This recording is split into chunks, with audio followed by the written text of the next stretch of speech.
small students. In last period we have learned about the two different prime factorization methods, three method and division method. Right? Now we are going to learn example number 6.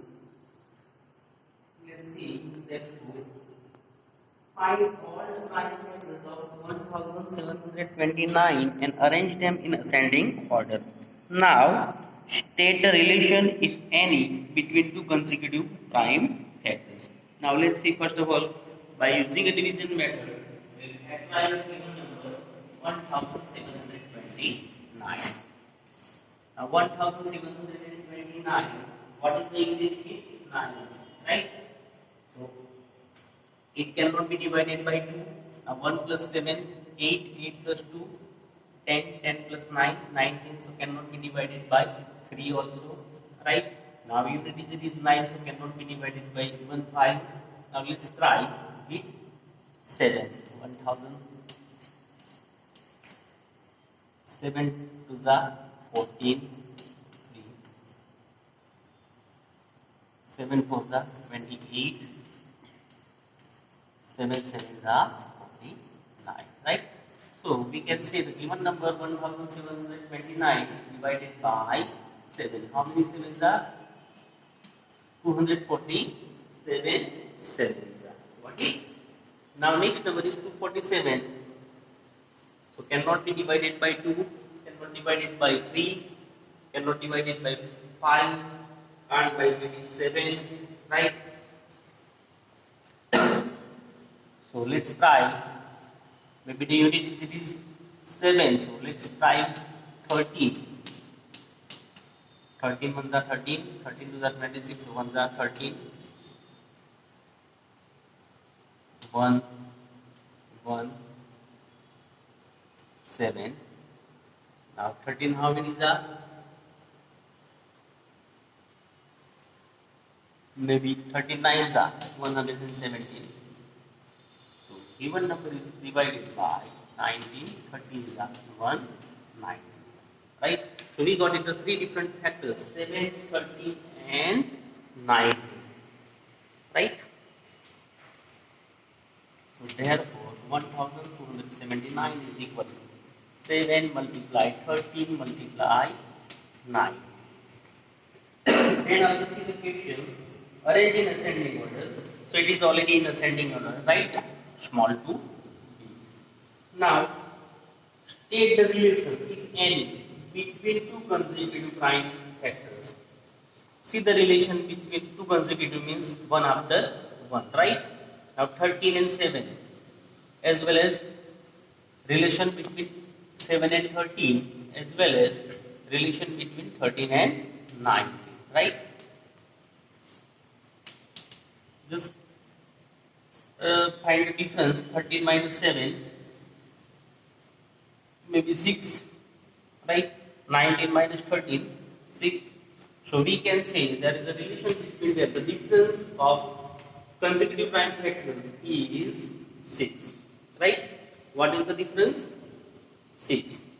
Here, not 17 minus 13 minus 7, big 2, small, and 19 minus 13. So we get positive. So we can say here the difference between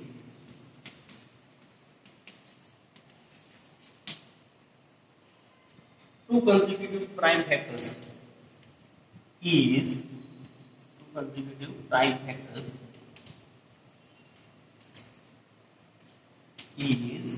6. Got it? Sure, all of you understood? Okay. Let's go for the next example number 7. See in your textbook. Find the product of three consecutive numbers always divisible by 6. Verify the statement with the help of some examples.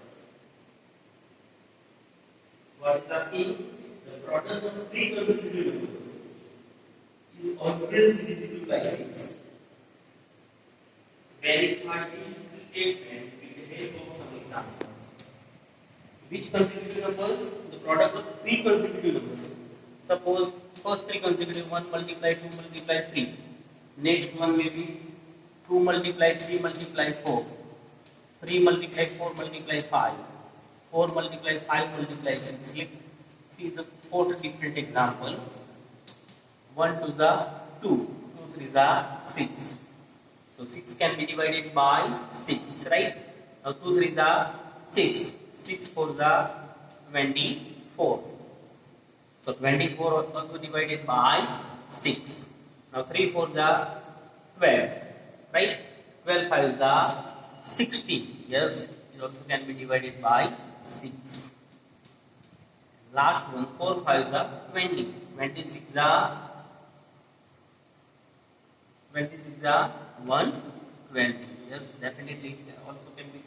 See from the those for example we can say verified statement with the help of some examples. We can say that all the multiple first three consecutive numbers is always divisible by 6. Got it? Sure? Good. Now let's go for example number 8.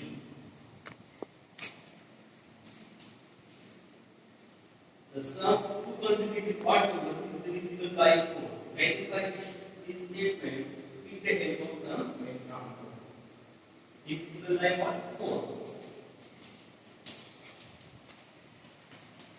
And what? Two consecutive odd numbers. Two consecutive odd numbers, right? Two consecutive odd numbers. Suppose first 3 plus 5, right?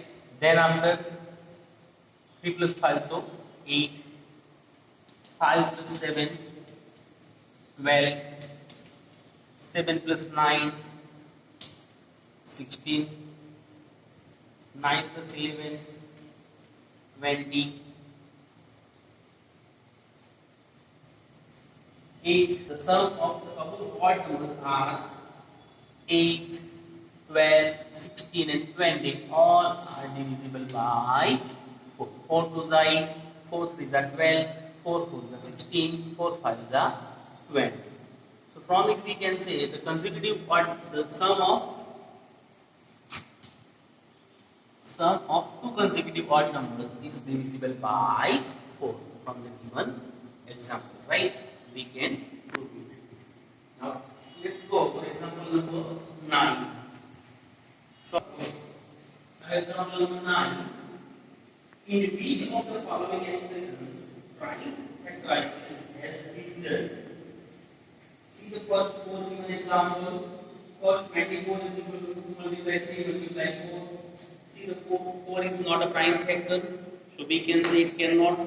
Then after see the next one, 56 is equal to 7 multiply 2 multiply 2 multiply 2. So all are prime factors. 70 is equal to 2 multiply 5 multiply 7. So it is also all factors. 2 multiply 3 multiply 9. So 9 cannot be a prime factor, right? So what is asking, in which of the following expressions prime factorization has been done? So we can say in B and C, right? It can, but in A and D it cannot. Got it? Prime factorization has been done in A and sorry, it has done in B and C, right? Cannot be done, has not done in those two, A and D. Understood? Now go for the next example number 10. Determine if 25,110 is divisible by 45. Hint, 5 and 9 are co-prime numbers. Test the divisibility by the number 5 and 9. Test the divisibility by number 5 and 9. Let's see what is the unity if 0. So we can say it is a divisible by 5.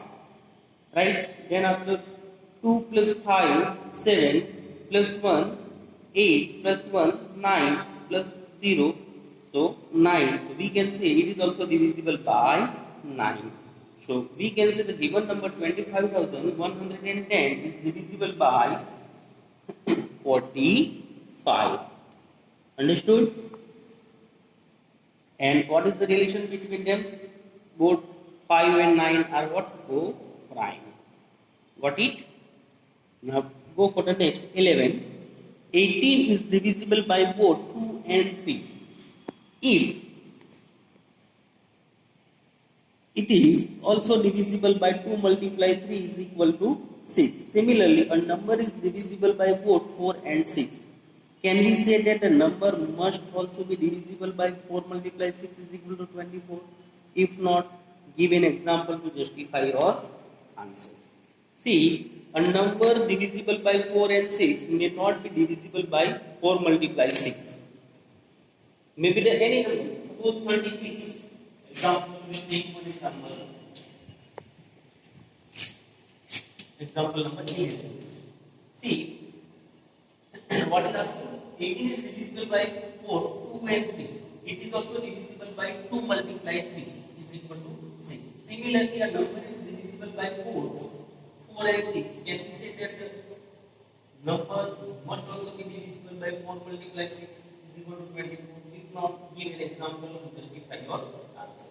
See, a number is divisible by 4 and 6.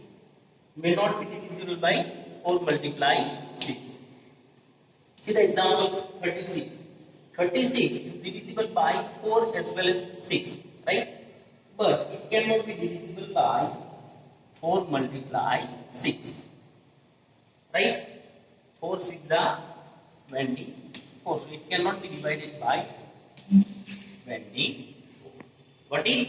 So from this example, we can say the number can be divided by 4 and 6, cannot be divided by 4 multiply 6.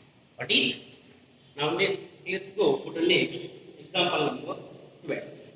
I am the smallest number having 4 different prime factors. Can you find me? I am the smallest number having 4 different prime factors. Can you find me? See, these are the smallest factors. 2, right? 3, 5, 7. So we can say 2 multiply 3 multiply 5 multiply 7.